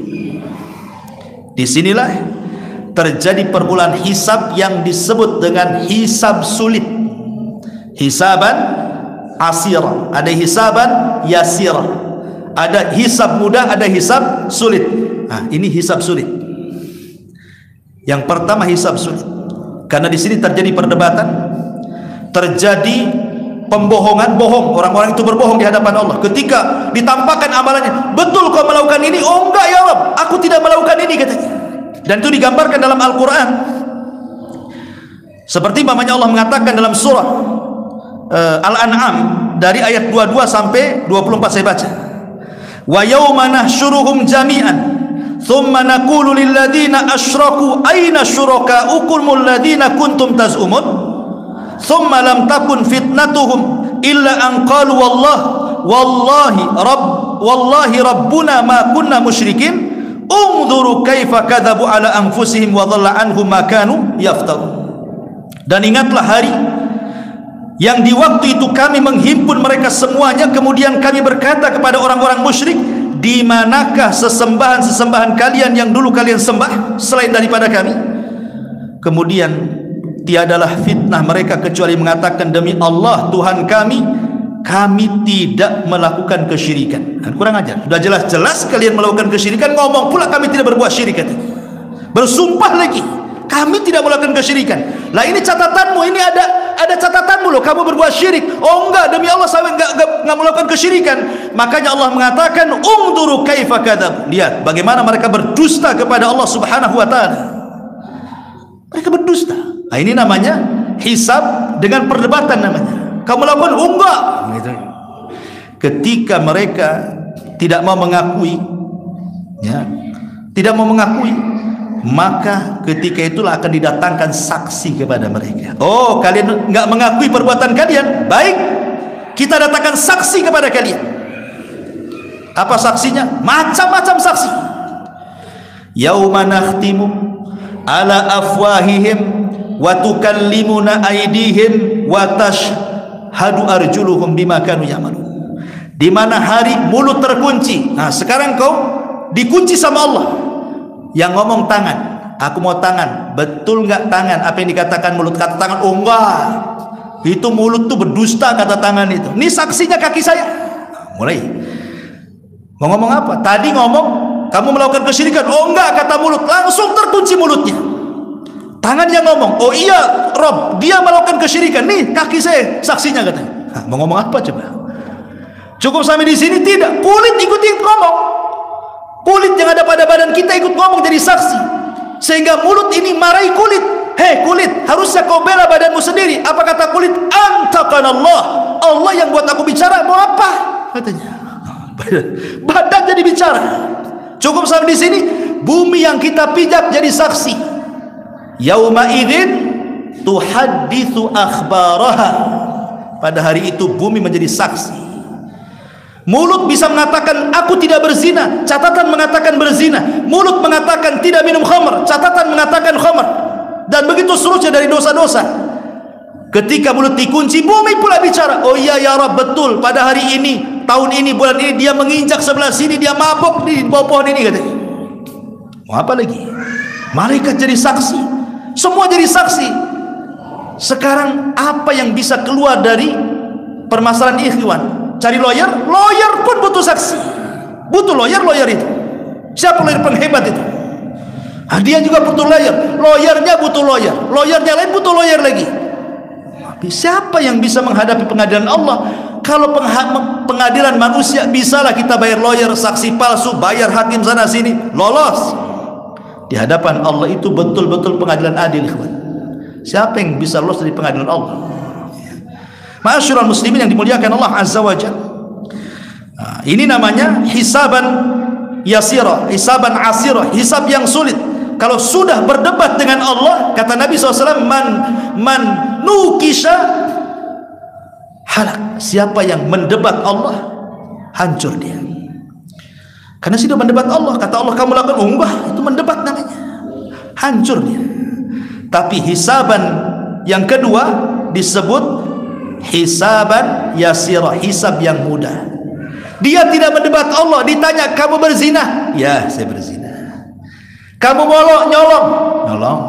Kamu mencuri? Ya. Korupsi? Iya. Mabuk? Iya juga. Iya. Dia nggak bantah. Ini disebut hisaban yasirah. Itu pun yang ditanyakan dosa-dosa kecil, dan sebagian dosa besar diampuni oleh Allah. Jadi yang ditanyakan itu yang kecil-kecil tuh. Ketika dia mengiyahkan yang kecil-kecil, kata Allah, sudah ku ampuni yang lainnya, katanya. Luar biasa. Man satara musliman satarahullahu yaumal qiyamah. Siapa yang menutup aib seorang muslim, Allah tutup aib dia pada hari kiamat. Sudah, kalau sudah ia yang ngakui, selesai dah. Sudah ku ampuni kamu dan semua dosa-dosa yang lain sudah aku ampuni. Hisab mudah tuh. Lah ketika itu apa yang terjadi? Allah Subhanahu wa taala terbangkan catatan amal manusia diterbangkan.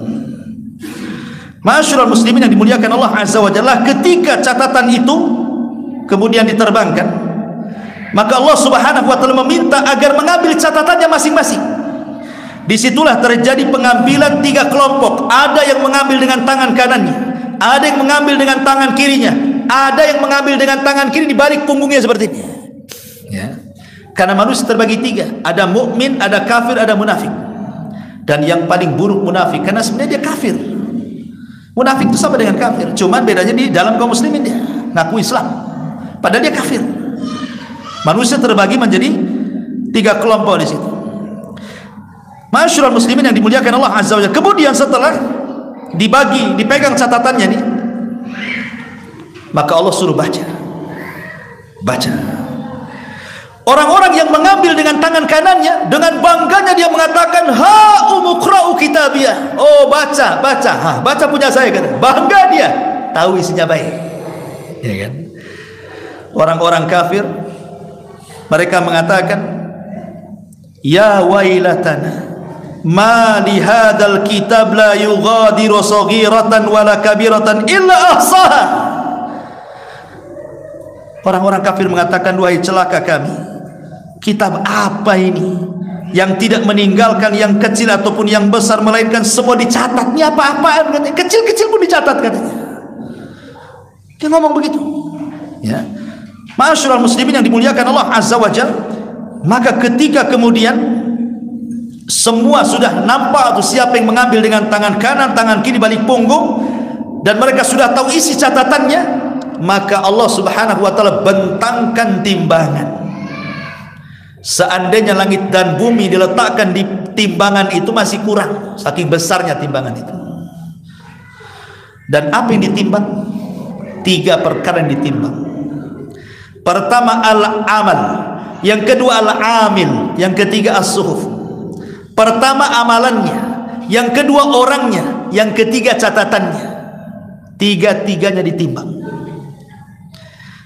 Adapun amalannya, di dunia amalan itu sifatnya hissi, tidak tampak kan? Kata Nabi SAW, kalimatani khafifatani ala lisani thaqilatani fil mizani habibatani ala rahmani subhanallah wa bihamdihi subhanallah hil azim. 2 kalimat ringan di lisan, dicintai Ar-Rahman, berat dalam timbangan, subhanallah wa bihamdi subhanallah hil azim. Di sini dikatakan berat dalam timbangan kan? Tapi kan ini hissi, sesuatu yang bukan hissi, maknawi, tidak nampak beratnya kan? Baru nampak nanti setelah ditimbang. Ya, baru nampak. Setelah ditimbang baru nampak itu beratnya.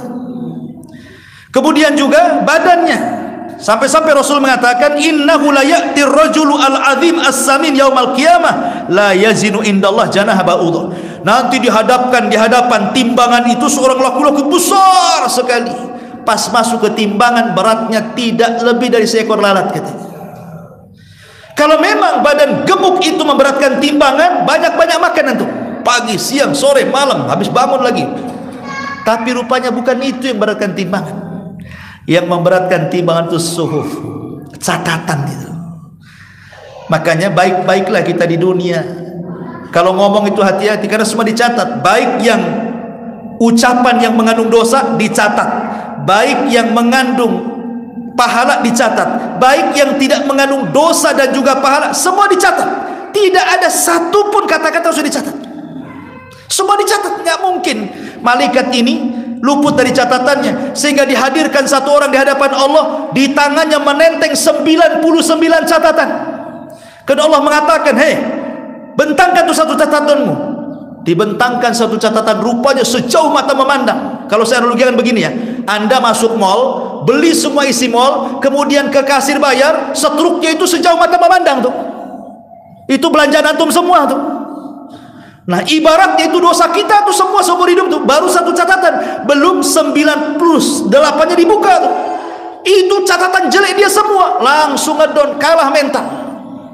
Katanya, kata Allah, ada nggak kebaikan bisa menandingi satu catatanmu? ya Rabb, kalaupun ada kebaikan buat apalah dibandingkan dengan satu keburukan ini, salah satu catatan ini, padahal 98-nya belum dibuka tuh, baru satu. Ya, udah ketakutan dia. Tapi Allah itu Rahim. Kata Allah Subhanahu wa ta'ala, kau ini punya amalan. Allah keluarkan bitoko katur sakti, rupanya tulisan la ilaha illallah. Ditimbang pula itu bitoko. Kemudian 99 catatan ditimbang, rupanya kalimat la ilaha illallah. Apa kata Rasul? Tasat bihinna la ilaha illallah. Rupanya la ilaha lebih berat. Ingat, timbangan dunia kalau berat ke bawah, kalau timbangan akhirat kalau berat ke atas.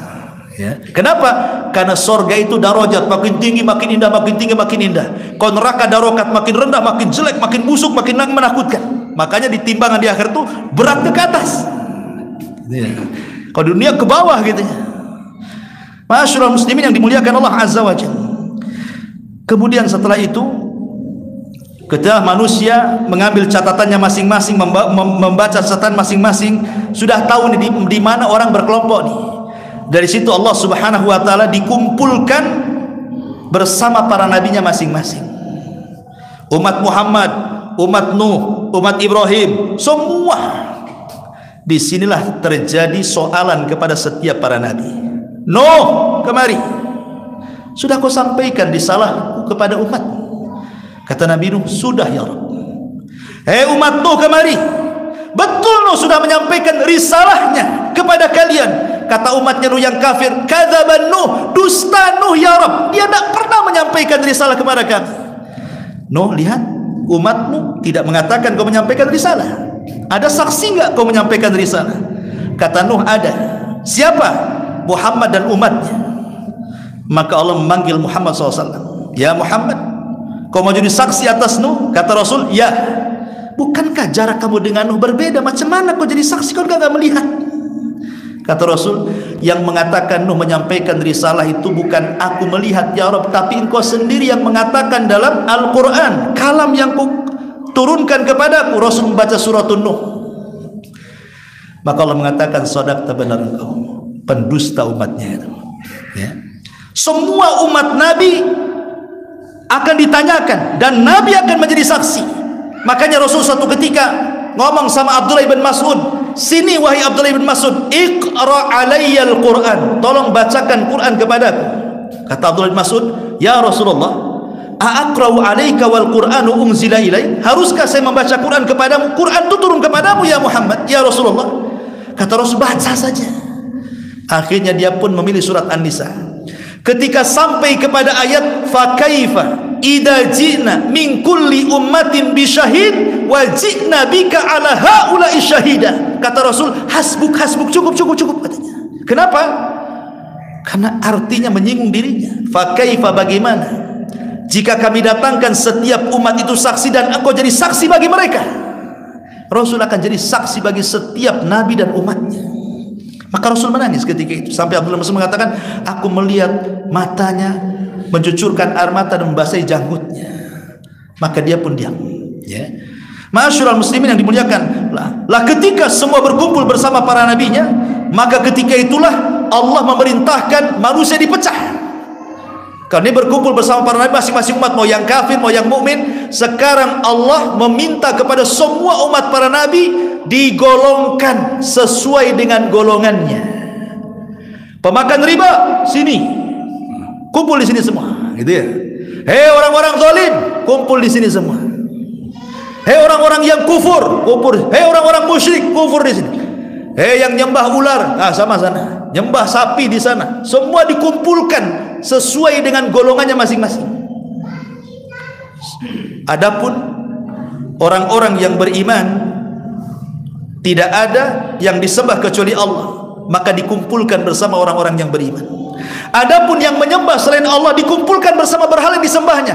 Kalau di dunia nyembah batu, dikumpulkan dengan batu yang disembahnya. Kecuali kalau yang disembahnya manusia dan tidak redha, seperti Isa itu disembah tapi kan dia tidak redha, bukan togut namanya. Orang-orang yang beriman didiamkan. Maka ketika semua ikut sesembahannya, Allah pun datang kepada orang-orang yang menyembahnya dan ingin menampakkan dirinya dengan cara apa? Membuka betisnya. yauma yakshifu an saqit wa yud'auna ila sujudi wa fala yastati'un.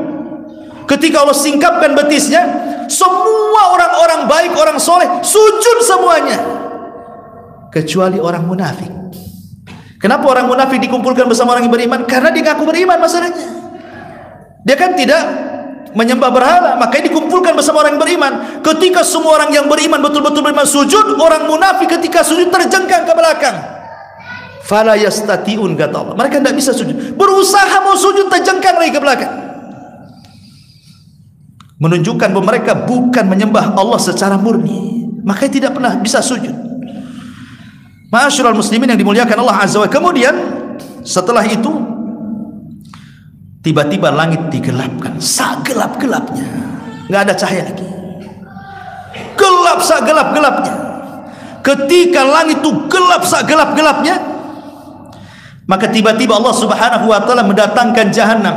Waji'a bi Jahannam yauma idzin. Pada hari itu Allah datangkan Jahannam, di mana Jahannam ini memiliki 70.000 tali kekang. Setiap satu tali kekang digeret oleh 70.000 malaikat.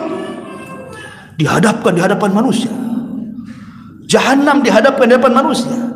Ketika itu Allah Subhanahu wa taala letakkan titian di atasnya. Wa in kuntum illa wariduha. Kalian harus melewati titian itu yang bawahnya Jahannam itu. Semua pasti melewatinya. Wa in kuntum illa wariduha, kata Allah. Maka ketika sudah gelap gulita di hadapannya Jahannam, di sini Allah Subhanahu wa taala mulai memberikan cahaya. Orang-orang musyrik, orang kafir itu udah langsung masuk neraka, dia nggak ada cerita.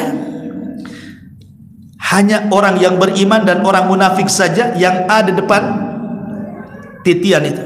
Kemudian Allah berikan cahaya. Semua Allah berikan cahaya, tergantung amalannya. Ada yang cahaya sebesar gunung, ada cahayanya seperti pokoknya macam-macam. Ya tergantung amalannya. Ada yang besar sekali cahayanya, ada yang kecil, ada yang rup. Ada paling kecil cahayanya di jempol kaki, kecil. Jadi kalau melangkah itu sudah dia cahaya di jempol saja, jempol kaki. Akhirnya orang-orang munafik sengaja diberikan cahaya. Ketika orang-orang munafik di dunia yukhadi'unallaha walladzina amanu wa ma yakhda'una illa anfusahum wa ma yash'urun. Mereka menipu Allah dan orang-orang yang beriman, tidaklah mereka sedang menipu padahal mereka menipu mereka sendiri. Nanti di sini tidak ada tipu-tipuan. Ketika orang munafik mulai berjalan di titian, padam cahayanya. Datang orang yang beriman dari belakang. Kata orang munafik, tunggu, aku ikutlah cahayamu. Di akhirat nggak bisa dia main tipu-tipuan. Kata orang yang beriman, enak saja, cari lagi di belakang cahayamu, katanya. Maka di belakang, nengok ke belakang, ada dua dinding. Di depannya nampak rahmat, tapi belakangnya azab. Rupanya ketika masuk ke dinding, terjerembab masuk ke neraka dia. Sekarang bisa menipu Allah dan orang-orang yang beriman? Tidak bisa. Kama tadinu tudan. Sebagaimana kau munafik di dunia, sekarang Allah yang menipu kalian di akhirat. Al jaza min jinsil amal. Ketika semua manusia sudah menyeberang, atau sebelumnya titian ini ada namanya kisos. Kisos orang kafir dengan orang kafir, kisos orang yang beriman dengan orang kafir, kisos antar binatang sampai binatang yang bertanduk, yang suka nanduk nanti tanduknya dicopot, diletakkan ke yang suka ditanduk. Kemudian Allah mengatakan tanduk sebagaimana dan seberapa Anda ditanduk. Akhirnya tanduk-tandukan lagi binatang itu. Terjadi hisab juga itu binatang itu. Tetapi binatang itu hanya sebatas itu saja, kisos saja. Setelah terjadi kisos, Allah mengatakan kuni turaba, jadilah kalian tanah. Orang-orang kafir yang melihat binatang jadi tanah berteriak, ya wailana, ya wailana, celaka kami, katanya. Kenapa kami tidak jadi tanah saja seperti binatang itu? Nggak bisa, manusia tidak mungkin jadi tanah, ya. Kemudian orang-orang yang beriman berhasil tuh, yang pertama menyeberangi Rasulullah. Kemudian umat Islam, walaupun terakhir tapi yang pertama menyeberangi, baru umat-umat sebelumnya. Rasul setiap ada yang menyeberang, dia ngomong, karena ketika itu tidak ada yang bicara kecuali Nabi. Nabi menyeberang di ujung titian mengatakan Allahumma salim salam, ya Allah selamatkan umatku, ya Allah selamatkan umatku. Setiap ada yang menyeberang, begitu Rasul ngomong. Ada yang selamat, subhanallah. Ada yang seperti kilat sudah sampai di sana. ada yang seperti kuda balap sampai di sana, ada yang berlari kencang, ada yang subhanallah, ada yang nggak bisa jalan, jatuh, naik jatuh, ada yang masuk ke jahanam, naudzubillah. Yang kalau dia jatuh ke jahanam tuh dari titian itu 70 tahun baru sampai di dasar jahanam tuh. Baru setelah di ujung titian selesai sampai di sini tidak ada namanya kontoroh. Kontoroh inilah namanya kisos antar orang yang beriman. Padahal depannya sorga tuh masih ada kisos lagi di situ. Inilah yang diisyaratkan dalam hadis Nabi sallallahu alaihi wasallam, atadruna mal muflisu hadil ummah, tahukah kamu siapa yang bangkrut dari umat ini? Sahabat mengatakan, ya yang bangkrut itu yang nggak punya uang, yang gulung tikar, usahanya nggak bentang-bentangan itu ya. Nah, itulah orang yang bangkrut. Kata Rasul, bukan itu. Orang yang bangkrut itu bawa pahala sholat, zakat, puasa, haji, macam-macam ibadah, satu sisi pernah mencaci maki, pernah membunuh, pernah mengambil harta, pernah memukul, macam-macam. Nanti orang yang zalim dan yang dizalimi ketemu, enak aja kau masuk surga, dulu kau hutang tak bayar ya. Sekarang mana pahalamu? Diambil pahalanya. Datang, dulu kau gibah aku, kau gak tahu aja, kau aku tahu sekarang kau gibah aku, mana pahalamu? Satu-satu ngambil pahala, habis pahala yang didolimi masih datang. Mana pahalamu? Kau dolim sama saya, habis pahalaku udah nggak ada lagi. Nggak apa-apa, aku punya dosa, ambil. Bangkrut, pahala habis, dosa pula ditanggung. Itu namanya kalau jual itu modal habis, utang banyak namanya. Tekor dia, itulah bangkrut. Ketika itu orang-orang yang selamat mulailah mereka bergerak di pintu-pintu surga. Kata Rasul, sayati alaikumuz zaman kadhidum minaz ziham, akan datang zamannya orang berdesak-desakan di pintu surga. Ini yang selamat-selamat nih, sudah saringan semua tuh. Tidak bisa masuk surga, padahal mereka sudah diponis masuk surga. Para nabi, orang soleh, para sahabat di situ semua, tidak bisa buka pintu surga. Kenapa? Karena yang bisa membuka pintu surga cuma Nabi. Nabi SAW langsung maju, mengetuk pintu surga. Assalamualaikum ya Ridwan. Waalaikumsalam warahmatullahi wabarakatuh ya Muhammad. Siapa engkau? Saya Muhammad. Kata Ridwan, aku diperintah Allah jangan membuka pintu kecuali kau yang minta. Baru dibuka. Setelah pintu surga dibuka yang 8 itu, masing-masing pintu surga ada penyeru. Ya ahlas salat, hei ahli salat. Bukan itu pintunya, ini. Ya ahlas saum, hei tukang puasa. Ini loh pintu-pintu royan di sini. Yang haji, hei tukang haji sini. Yang sedekah di sini, yang jihad di sini, birrul walidain di sini. Masing-masing sesuai dengan pintunya.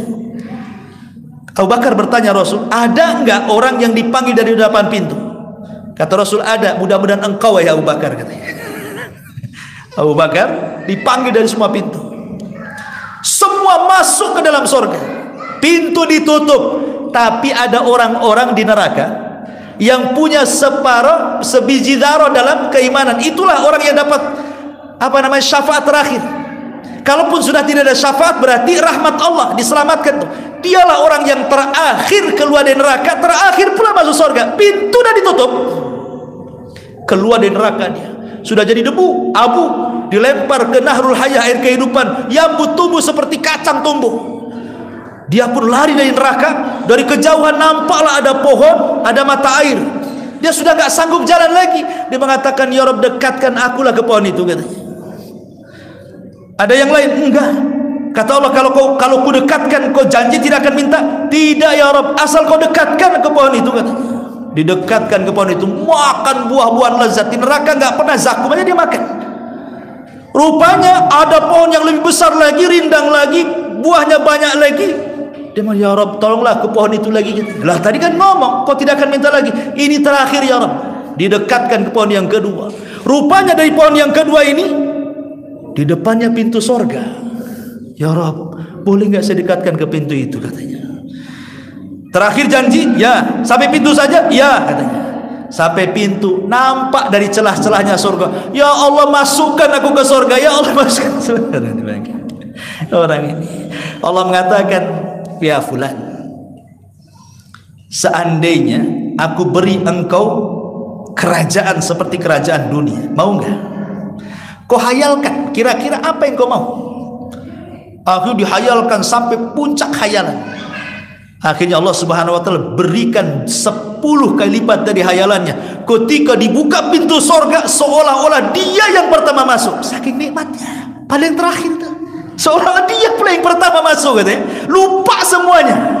Aku yang pertama masuk ini katanya. Subhanallah kan. Saking nikmatnya. Pertama masuk, dia pun diberi hidangan apa? Kabidil hut. Ini yang pertama dimakan. Hatinya ikan paus. Paus sorga dengan paus dunia beda. Ini kan paus sorga. Itu kabidil hut. Itulah yang pertama dimakan. Kemudian air jahe, zanzabil. Orang Jawa bilang wedang jahe. Tapi wedang jahenya bukan wedang jahe Jawa. Ini sorga. Kata Abdullah bin Abbas itu persamaan sorga dengan dunia sebatas nama. Hakikatnya tidak bisa dibayangkan. A'dadtu li ibadis salihin ma la ainun ra'at wala udhun samiat wala khatar ala qalbi basar, kata Rasul. Kenikmatannya tidak pernah dilihat mata, didengar telinga, terlintas pun tidak bisa. Masuk ke dalam surga dan dia hafal di mana rumahnya melebihi rumahnya di dunia. Tidak perlu mana rumah saya tanya ke malaikat, enggak. Dia lebih hafal di mana rumahnya. Subhanallah, langsung dia menuju rumah. Disitulah dia melihat istana dia terbuat dari emas, bidadari yang banyak, dayang-dayang, macam-macam kenikmatan sorga itu. Sungai dengan madunya, dengan susunya, dengan khomernya, dengan air jernihnya, macam-macam. Bahkan di sorga itu kita bisa terbang, karena tidak ada lagi hubungan antara bumi dengan kita. Kalau di bumi itu ada namanya gravitasi bumi, makanya kita sulit untuk terbang kan, karena disedot sama bumi. Di akhirat nggak ada lagi hubungan dengan bumi, nggak ada gravitasi, nggak ada lagi. Orang bisa terbang di sana. Karena hewan-hewan tuh terbang semua, nggak ada binatang melata. Makanya Allah bahasakan daging itu sebagai lahmi tair. Tair itu artinya burung. Jadi semua diistilahkan terbang. Kambing terbang, unta terbang, semua terbang. Antum aja terbang. Bukan Superman saja, kita pun terbang di surga. Ya. Superman pun tidak bisa terbang, itu khayalan saja, film. Tapi ini betulan terbang. Makanya nanti di surga itu ada satu rumah kaca yang dari luar tampak dan dari dalam tampak. Sahabat bertanya, apakah itu untuk para nabi Rasul? Bukan. Walaupun indah, bukan untuk para nabi. Lalu untuk siapa Rasul itu? Rumah cantik kaca di atas di surga. Karena kalau bisa ke kamar itu semua pemandangan nampak. Ingat, rumah mahal itu bukan karena bangunannya, terkadang karena view-nya. Lihat tuh di villa-villa itu, berapa harga rumah? Tapi karena di puncak kan gitu, di Bogor sana kan, mahal ya harganya, miliaran. Kalau bangun rumah paling tidak sampai 100. Tapi karena di villa di puncak, yang mahal itu view-nya, bukan rumahnya. Tahu manusia itu semakin tinggi suka, makanya banyak orang yang menikah rumah karena enak di atas itu. Makanya dibuat satu kamar di atas sana. Kita bisa terbang, nampak tuh dari situ pemandangan surga. Untuk siapa ini Rasul? Kata Nabi SAW, itu liman ada masyam, orang yang suka puasa sunnah. Wa at'amat ta'am, orang yang suka masih ngasih makan. Ya. Wa atobal kalam, orang yang kalau ngomong lembut. Ya. Dan orang-orang yang sholat malam ketika manusia tertidur. Kalau engkau bisa melakukan 4 perkara, dapatlah kau kamar itu katanya. Tiketnya tuh. Ya, jadi jam berapa ini? Udah ya. Insyaallah kita lanjutkan. Suara pun serak. Ini dulu, saya baca dulu. Tunggu ya, saya baca dulu, baru kita jawab. Iya. Bismillah. Assalamualaikum warahmatullahi wabarakatuh. Waalaikumsalam. Nanti pada tanda kiamat yang berperang kembali di zaman batu. Akan tetapi kita hidup sekarang ini semakin maju zamannya, semakin canggih teknologi. Bagaimana penjelasan Ustaz? Iya kan belum jadi. Nanti kalau seandainya Allah keringkan bumi, tak ada lagi petrolnya itu, nggak ada lagi minyak buminya. Cuman bensinnya udah mahal sekarang. Sekarang udah mau ke listrik lagi. Susah sekarang, ada susah mobil tuh ya. Premium udah nggak ada, naik kali. Tapi Pertalite hilang, naik pertama. Pertama hilang pakai apa lagi? Ya pakai minyak tanah lagi. Ke bawah lagi. Ini nanti habis. Kalau udah habis pakai apa? Nggak ada yang terbang lagi. Ya, nggak ada lagi. Bisa saja. Ini kan salah satu penafsiran ulama seperti itu. Bawakan kembali ke zaman batu. Gitu. Ya, tapi kita juga tidak bisa karena Ini diambil istimbat. Kenapa kembali ke zaman batu? Karena ketika Nabi SAW menjelaskan tentang tentang masalah perang Armageddon itu, Malhamatul Kubra. Kenapa disebut Malhamatul Kubra? Malhamah itu perang, malhamah itu daging dari lahmun. Lahmun itu bahasa Arabnya daging, lahmun. Kubra itu besar, maksudnya karena saking berkecamuknya perang itu sampai daging itu terburai ke langit. Ya kan? Itu tidak mungkin dilakukan kecuali perang bacok-bacokan. Ya kan? Kecuali perang bacok-bacokan baru terhambur-hambur ke langit. Ya bisa juga kena bom ya terhambur juga, bisa juga kan itu ya. Logikanya kan bisa juga masuk. Tapi dalam hadis itu dijelaskan bahwa ketika para sahabat ini sudah membebaskan Konstantinopel dengan takbir, ya, dengan takbir, tidak dengan perang, dengan takbir, jatuh kota itu. Kemudian mereka mendengar ketika mereka sudah meletakkan aslihatahum inda syajarati zaitun, ketika mereka meletakkan pedang-pedang mereka di pohon zaitun, begitu lafadznya. Kenapa di sini Rasul suyufahum, pedang-pedang mereka di pohon zaitun? Kenapa bahasanya tidak senjata tapi mengarah ke pedang-pedang? Sehingga ketika itu sudah tidak ada senjata, yang ada ya pedang, tombak, panah. Nah, itulah istimbat dari riwayat itu sebenarnya. Sehingga akan kembali ke zaman batu. Wallahu alam, ini kan perkara gaib. Ya bisa terjadi, bisa ya, bisa tidak kan gitu. Yang jelas bahwa kaum muslimin akan berperang itu saja. Selesailah urusan. Beriman di situnya. Maaf Ustaz bertanya, bagaimana caranya memantapkan niat dalam beribadah karena Allah, bukan karena surganya Allah. Ya. Beribadah itu karena tiga. Pertama karena takut, yang kedua karena harap, yang ketiga karena cinta. Cinta tengah-tengahnya, jantungnya itu cinta. Takut itu sayap kanan, harap itu sayap kiri. Kalau sudah ada jantung, ada dua sayap, terbang kita. Tapi kalau ada jantung sayapnya satu, yang ngepek-ngepek ya miring lah.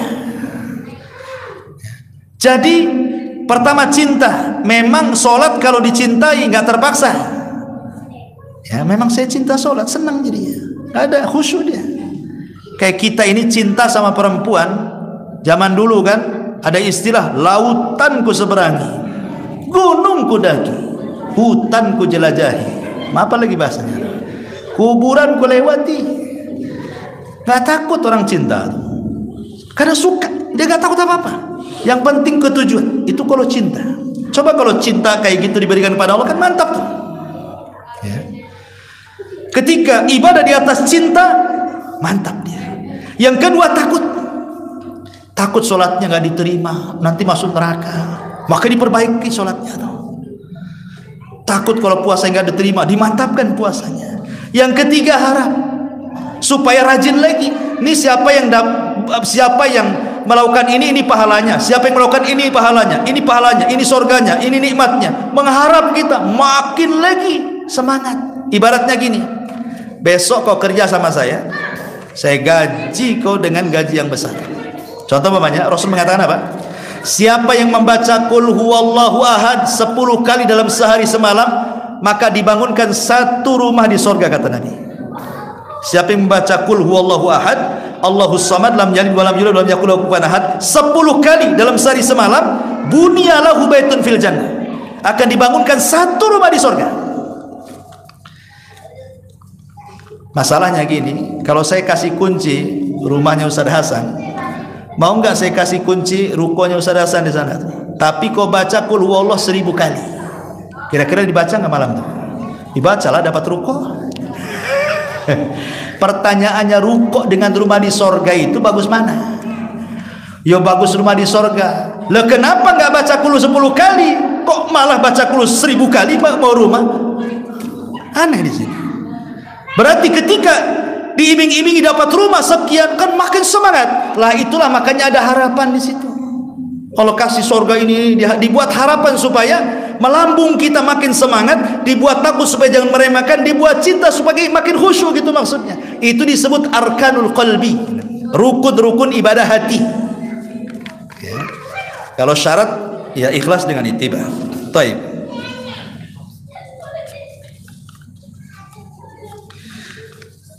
Bagaimana nasib ahli bid'ah yang menyelisih sunnah Nabi? Apakah mereka masih termasuk golongan umat Nabi? Apakah mereka bisa minum dari telaga Nabi SAW? Bagaimana jika orang tua anak? Apakah bisa memberi syafaat? Ya, pembahasannya di hari Rabu.